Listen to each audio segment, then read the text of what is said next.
है, क्योंकि 24 घंटे में अगर आप 10 घंटे बाहर वालों से बहुत ही फॉर्मल लेवल पे आपको डेकोरम मेंटेन करते हुए डीएसपी रैंक में बात करनी होती है, ठीक है, क्योंकि आपको बहुत सारे लोगों से अलग अलग प्रकार से डील करना होता है, तो वैसे ही वो चीज घर में भी आ जाती है। लेकिन जैसे ही आप जैसे अपने आप को थोड़ा मैंने ईज किया, तो मैंने पाया कि अपने बच्चे से मैं बात भी कर पा रहा हूँ, बहुत नॉर्मल टॉक कर पा रहा हूँ, as if he is with me और ही और she is with me, my baby is with me. और मजे की बात ये है कि फोन तक में आप ये देखिए कि पहले मैं सामने बात करने में झिझक रहा था, बट वो मेरे से 200 किलोमीटर दूर है अभी, मेरा बच्चा अपनी माँ के गर्भ में, लेकिन मैं फोन में भी अगर स्पीकर ऑन करके उसको मैं रोज उसको गाना सुनाता हूँ, श्री कृष्ण गोविंद हरे मुरारे। मैं चाहता हूँ कि वो उसको सिंक इन करे। मैं उसको रोज एक सदगुरु की वो है कि पुनरनपि जरणम पुनरनपि मरणम पुनरपि जननी जठरे शयनम ये संसारे बहुत उस्तारे कृपया पारे पाही मुरारे। तो ये एक ऐसी लाइन है जो मैं चाहता हूँ कि इस स्टेज में मेरा बच्चा रिमेम्बर करे, तो मैं उसको सुनाता हूँ। मैं कल रात को भी उसको कॉल किया तो he was responding to it, you see. My wife told कि the child became active suddenly after listening to your voice. तो ये मेरे लिए बहुत ही अब इसके पहले तक हमने मातृत्व सुना था, लेकिन मैं महसूस किया पिछले 1 महीने में कि पितृत्व भी कोई चीज होती है, फादरहुड भी कोई चीज होती है, और वो भी उतनी ही डेलिकेट होती है, उतनी ही प्यारी होती है, और वो मिस नहीं करना चाहिए। एंड सेकेंडली मैं ये देख रहा हूँ कि मेडिटेशंस में तो आप जानते हैं मैं एक दिन भी मिस नहीं किया हूँ। करेक्ट। कोई फादर आया ना है, बट मुझे पता है कि मुझे अपनी वाइफ के साथ, अपने बच्चे के साथ एक साथ मिलके वो मैनिफेस्ट करना है जो हम उस पे चाहते हैं अपने बच्चे पे। तो मैं खुद I become a better version of my self. Meditate रात को नहीं तो सामान्यतः रील देखते हुए आदमी 2-3 घंटा वेस्ट होता जाता है, फिर 1 बजे 2 बजे सोता, लेकिन after your meditation even my sleep quality have improved. तो मैं सुबह बड़े ही मतलब एक सही एफर्मेशन के साथ रात में सो के after meditation I am feeling very relaxed. And मैं अपनी एक और इंसिडेंट शेयर करूंगा कि सामान्यतः बच्चों के साथ मेरा बहुत ज्यादा मतलब थोड़ा सा आदमी डरता भी है बच्चे मतलब देख के कि ऐसा था, लेकिन मैं जब से अपने बच्चे से बात करना शुरू किया और वो जितनी प्यारी आपने एफर्मेशंस बताई, उससे बात करने का तरीका बताया, तो मैंने ये देखा कि अपनी एक बहन के यहाँ गया था, मैं उसकी बच्ची से पहली बार मिला, वो 11 महीने की है और वो किसी के पास नहीं जाती है वो बच्ची। But the moment I just 5 minutes into my talk, जैसे मैं वूम टॉक करता हूँ वैसे मैंने सोचा लाइव अगर मेरा बच्चा अगर ये रहता तो मैं उससे कितने प्रेम से बात करता।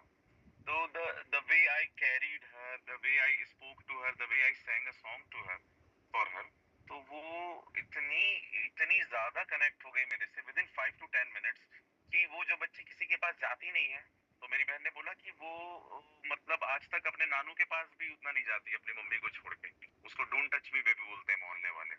और भाई तेरे से पता नहीं क्यों इतना कनेक्ट हो रही है, मुझे ना एकदम सक्सेस फील हुई पहली बार कि यार बच्चे, क्योंकि आप दुनिया में सबको कंट्रोल कर सकते हैं जी, लेकिन बच्चे का प्यार प्राप्त करना आपकी आपकी एग्जिस्टेंस की ऑथेंटिसिटी को दिखाता है कि भाई हाँ आप सही जा रहे हो, क्योंकि बच्चे वाइब्रेशन फील करते हैं। तो मैं ये सारी चीजें मैडम मेरे अंदर थी, मैं थोड़ा सा स्पिरिचुअल इंक्लिनेशन का बंदा रहा हूँ, लेकिन आप नहीं बताते तो वो चीज मैं कर नहीं पाता। बात ये थी आपने बताया तो I am walking that path and I am loving it. मतलब मैं 6वां महीना है प्रेगनेंसी का, लेकिन आई एम फीलिंग लाइक कि फादरहुड का भी एक एक मोमेंट उतना ही इम्पोर्टेंट है। मैं अपने बच्चे को मिस करने लगता हूँ अभी से कि भाई अगर नॉट टॉकिंग टू हिम, कि मैं उससे कॉल करके भाई वो कैसा है उसको आवाज सुना, मेरी आवाज उसे सुना दूं, and I feel that connection with him और हर। वंडरफुल, बहुत बहुत thank you so much for this thing. Thank you Abhinav ji. ये जो आपने अभी शेयर की है ये चीज मैं आप सभी को बताना चाहती हूँ कि जैसे अभिनव जी ने कहा कि एक उनके बहन का बच्चा भी अभी उनको लग रहा है कि ये शायद मेरा ही बच्चा है। ये कनेक्शन आप सभी के साथ फील कर पाएंगे। क्यों? क्योंकि ये जो चीजें आप सीखेंगे ड्यूरिंग गर्भ संस्कार, ड्यूरिंग मेडिटेशन, तो इसमें आपको कहीं ना कहीं पूरे जितने भी लोग आपसे मिलेंगे उनके साथ कुछ ना कुछ कनेक्शन आपको पता चलेगा। ये एक अलग ही लेवल की चीजें होती है। जब आप ये चीजें फील करते हो ना तभी आपको आपको ये इन सब चीज़ों के ऊपर और भी विश्वास होता जाएगा कि जैसे अभिनव जी ने कहा कि ये चीज़ें मेरे अंदर थी, लेकिन जब मैं इन चीज़ों को प्रैक्टिस कर रहा हूँ तो मैं ये महसूस कर रहा हूँ कि ये मैं कर सकता हूँ। फादरहुड भी उतना ही इम्पोर्टेंट है। So thank you Abhinav ji for sharing your experience. So अब थैंक यू। सो आज अभी सारे फादर्स को ये रियलाइज हो गया होगा कि उनका इम्पोर्टेंस कितना है इस प्रेगनेंसी के दौरान, क्योंकि जनरली सभी लोग माओ को बताते हैं ये करो वो करो, लेकिन कोई भी ये नहीं बताता कि फादर का क्या रोल है। तो इस गर्भ संस्कार के सेशंस में आपको पता चलेगा कि फादर का भी इतना ही इम्पोर्टेंट रोल है। तो पेरेंट्स की हम जो बातें कर रहे थे सुपर पावर्स की, उसमें आता है फोर्थ पावर की power of classical, Indian classical music. तो अभी देखते हैं कि एक और बच्चा जो ओम की पावर की वजह से कैसे शांत होता है।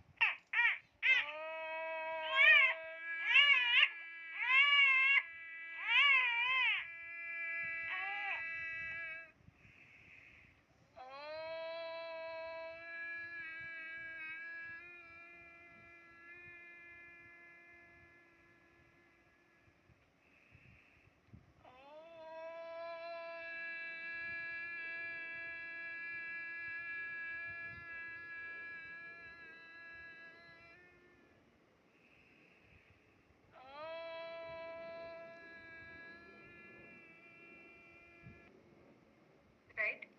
तो ये आपने सुना होगा, देखा होगा, आपको पता होगा कि आपको ये करना चाहिए, ओम मंत्र जाप करना चाहिए ड्यूरिंग प्रेगनेंसी। लेकिन इसका इफेक्ट क्या होगा ये आपने कभी देखा नहीं होगा। तो पेरेंट्स आपको, आप जब ये चीजें देख रहे हो, इसको आप जरूर अपनी प्रेगनेंसी में इन्वॉल्व कीजिए। क्यों? क्योंकि जैसे ही डिलीवरी हो जाती है वैसे ही बच्चे की स्लीप साइकिल डिस्टर्ब रहती है। तो बच्चा दिन भर सोता नहीं है, दिन भर कभी कभी सोता है, कभी उठता है, कभी सोता है, कभी उठता है, रात में भी वही सब चलते रहता है। और इन सब चीजों के कारण माँ माँ और पापा, मम्मी पापा की स्लीप डिस्टर्ब होती है। इसकी वजह से उनकी तबीयत खराब होती है। तो अगर आपको पता है कि आपके बच्चे को कैसे शांत करना है, तो नाइट टाइम में सिर्फ आपको ओम मंत्र का जाप करना है। लेकिन ये चीजें तभी इफेक्टिव रहेगी अगर आप प्रेगनेंसी के दौरान ओम मंत्र का जाप करते हैं। तो मम्मी को भी करना है और पापा को भी करना है, क्योंकि रात को मम्मी को भी उठना पड़ सकता है, पापा को भी उठना पड़ सकता है। तो आपकी आवाज बच्चे को पता चलनी चाहिए कि ये फैमिलियर वॉइस है। जब आप ये चीजें जानोगे कि ये फैमिलियर वॉइस है, तभी ये चीजें काम करेगी। ओके? तो आप मम्मी पापा दोनों को भी ओम का जाप तो आपको करना ही है। बाकी और भी कोई मंत्र अगर आपके पास होंगे तो वो उसका भी जाप कर सकते हैं, लेकिन दिस इज एक्चुअली इफेक्टिव। इसके बाद हम देखते हैं एक एक्सपेरिमेंट, डॉक्टर ई मोटोस का वाटर एक्सपेरिमेंट। ठीक है? तो इसमें क्या बताया गया है कि हर एक मॉलिक्यूल, वाटर के हर एक मॉलिक्यूल में आप जो भी चीजें बोल रहे हो वो कैप्चर करने की ताकत है। तो हम हमारे हमारे जो सेशंस होते हैं उसमें हम एवरी डे हम क्या करते हैं,